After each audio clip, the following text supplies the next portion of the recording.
নমস্কার, আমি আবার একটা নতুন ব্লগ নিয়ে তোমাদের কাছে চলে এসেছি। আমি সানা। তো সকালবেলায় উঠেই মানুষে কী করে, ব্রাশ করে।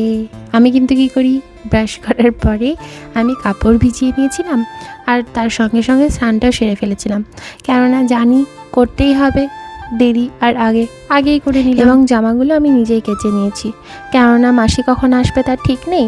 তাই জন্য ভাবলাম মাসি এসে কাচতে কাচতে আমি কেচে ওটা মেলেই দিই, শুকিয়ে যাবে। তার জন্য আমি কেচে মেলে দিচ্ছি এখন। আর তার সঙ্গে এটাই একটা না, নিজের কাপড় জামা নিজে কাচার একটা স্যাটিসফ্যাকশন আছে। আমি জানি না কেন, আমার মনে হয় মাসি যতই কাচুক, নিজের হাতে যে একটা কাজের একটা ব্যাপারটাই আলাদা।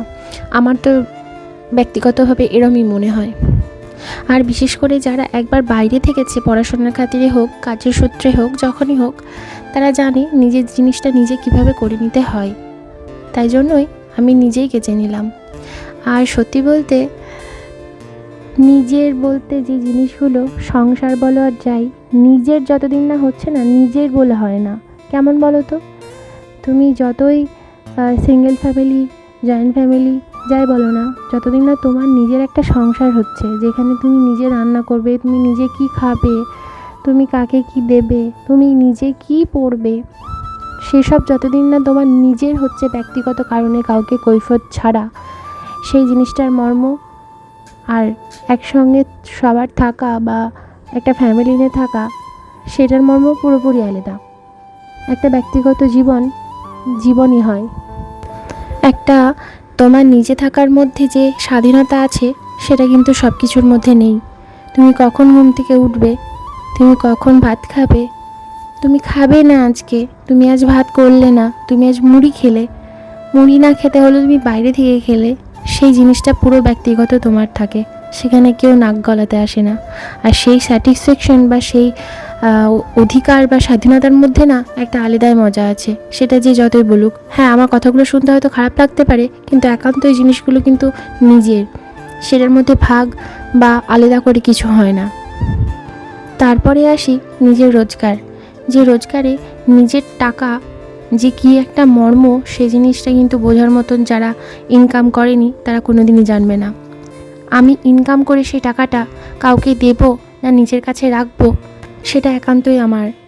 সেখানে কেউ কৈফিয়ত দিতে পারবে না, কৈফিয়ত নিতেও পারবে না, কেউ বলবে না টাকাটা কী করলি। সেই রকমই বিশেষ করে মেয়েদেরকে ইনকাম করাটা খুব দরকার, খুব দরকার। সেখানে কাউকে হাত পেয়ে চাইতে হবে না আমাকে কিছু টাকা দাও।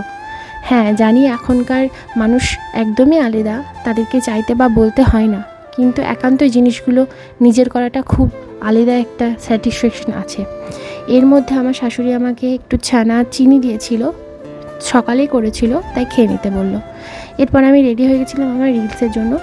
আমি রিলস করতে বসলে এরকম করে একটু মেকআপ করে নিই, একটু আমার ভালো লাগে সাজতে। প্রথম কথা হচ্ছে আমার সাজতে ভালো লাগে, আমি ছোট্ট থেকে সাজের সঙ্গে যুক্ত, আমি একজন মেকআপ আর্টিস্ট, আর আমার ভালো লাগে। তো তারপরে এই শুয়ে শুয়ে গল্প করছিলাম, ব্যাস এতটুকুই। আজকের মতো ব্লগটা এতটুকুই থাকলো। হ্যাঁ, তো তোমাদেরকে আমার ব্লগগুলো কেমন লাগছে একটু জানিও। বলি এখন রাত নয়, এখন সন্ধে, এখন আমাদের টিফিন করার টাইম। টিফিনটা গরম হয় না, টিফিনটা আমরা গরম করতে বসিয়েছি, আধ ঘন্টা পার হয়ে গেছে, টিফিন আর গরম হচ্ছে না। বাবুরে ফ্রিজ থেকে ডাইরেক্ট খুলে বসালাম না। ও মাই গড, নরমাল থাকলে পরে তাড়াতাড়ি। ও মাই গড, আমার বার এরই মাঝে হঠাৎ করে দেখলাম মা বলল, একটা জিনিস বানিয়েছি তোর জন্য, খেয়ে দেখবি কেমন লাগছে।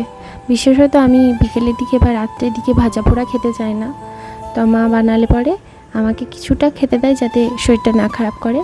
তো আমাকে এটা একটা বানিয়ে দিয়েছিলো। এটা ছিল একটা ভেতরে নারকেলের পুর আর পেঁয়াজ দিয়ে একটা বড়া বা ভাজা বলতে পারো। তো আজকের জন্য এতটুকুই, টাটা।